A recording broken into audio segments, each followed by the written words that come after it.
Okay, hello everyone. This is Shika, and she's the YDF president for our YDF stands for Young Diabetes for Fiji, and I will be interviewing her, and we'll be asking a few questions relating to diabetes in Fiji, mostly for our young kids. So Shika, could you just briefly introduce yourself and greet everyone? Hello everyone, my name is Shika and I'm from Young Diabetes Fiji. I was diagnosed at the age of 16. I was still a high school student back then, and right now I'm 24. So I've had diabetes, type 1 diabetes for the past 8 years. Yeah. How are you coping with that in relating to your friends and your families? Yeah, as I said, I was 16. It was very difficult for me. I mean, like for any young diabetic to be diagnosed at that age, it would be very difficult. But with the support of the nurses and the doctors here at the diabetes hub, they helped me on my insulin. They educated me on how to use my insulin and when to use it, and on my meals I had a lot of help from the dietitian here in Fiji. She helped me on my portions and my carbs counting. So yeah, the hospital staff were very helpful, and I had a lot of support from my family and my friends when they found out about my diabetes. But the sad part is when people hear that you're a type 1 diabetic, in their head they always seem to confuse themselves about type 1 and type 2. They see diabetes as eating a lot of sugars.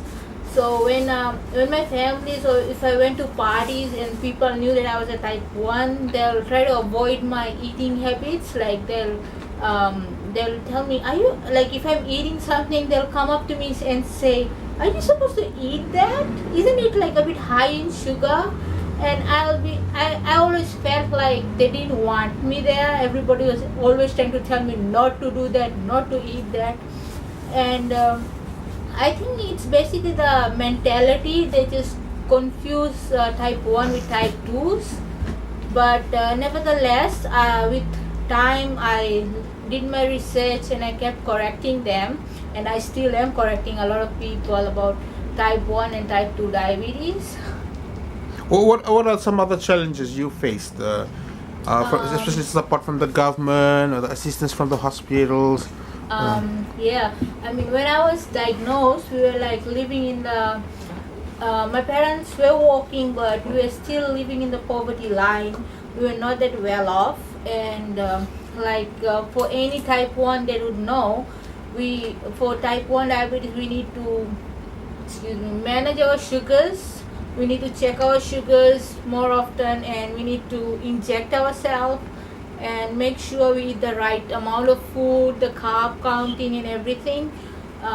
It was very hard because the government here, they did provide us with insulins, but we had to buy the syringe. We still have to buy the syringe, and it was kind of costly. Right now I buy a packet of syringe which has only 5 syringe and needles for 10 Fijian dollars at a pharmacy chemist. So those 10 needles, it just lasts me for like a week, and sometimes I need to use one needle 3 to 4 times, which is a bit painful. But the choice, there was not much of choice because we could not afford to buy needles every now and then. And also we could not afford glucose machines. It was very expensive, and even if we had a machine, the strips are so expensive. So the only times I had my sugars checked was when I came for clinic. That was like once in a month, and it was not, like, for a type 1, that's not a very good sign, because I did not know how much sugars were throughout the week, throughout the month. Only time I had it was when I came to the clinic. And so yeah, that's some of the difficulties faced by type 1s here in Fiji. We cannot afford the machines and the supplies. So currently, what is your associations or the Young Diabetes of Fiji is currently doing to address some of these issues? Yeah, it's when back in 2014, we had a camp where we formed a group. We called it the Young Diabetes Fiji, where few of us type 1 diabetics who are already walking, we we formed a group, and we what we did was that we went to big companies with for sponsorship, and we told them about the complication of type 1 diabetics and the need for us to buy our facilities like a glucometer and strips. So there were companies that came up. They did not offer us money, but they offered to give us strips and machines. So these machines are used. We collect the machines and we give it to the underprivileged children, those who are still in high school, whose parents are not that well off, those who cannot afford a machine. And we also try to keep up with the supply of the strips, so that they don't run out of strips and they don't have a hard time in checking their sugars like what we had. Did you guys do other activities, awareness, or? Yeah, we do have awareness programs. Once in a year, because our budget is a bit less, we have some limits to our budgets. So we have a camp once in a year. We do go around in schools doing screening for the children, and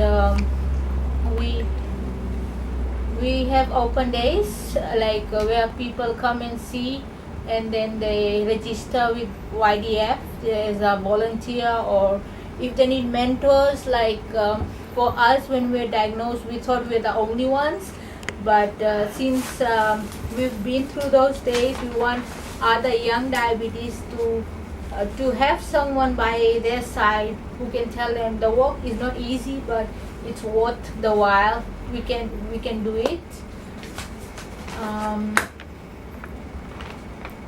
I heard that you did some assistance during Cyclone Winston, and provided assistance to your friends type 1 diabetes in Vanuatu. Can you just a little bit elaborate what were those assistance?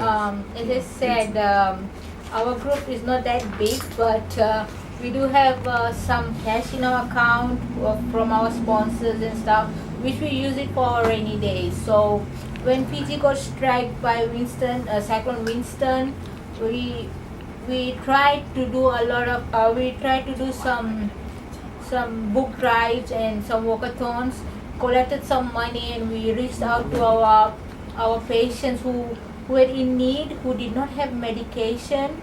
I mean, like, the government did provide the food and the drinks, but as a type 1, our insulin is also part of our life. We cannot survive we cannot survive without our insulin.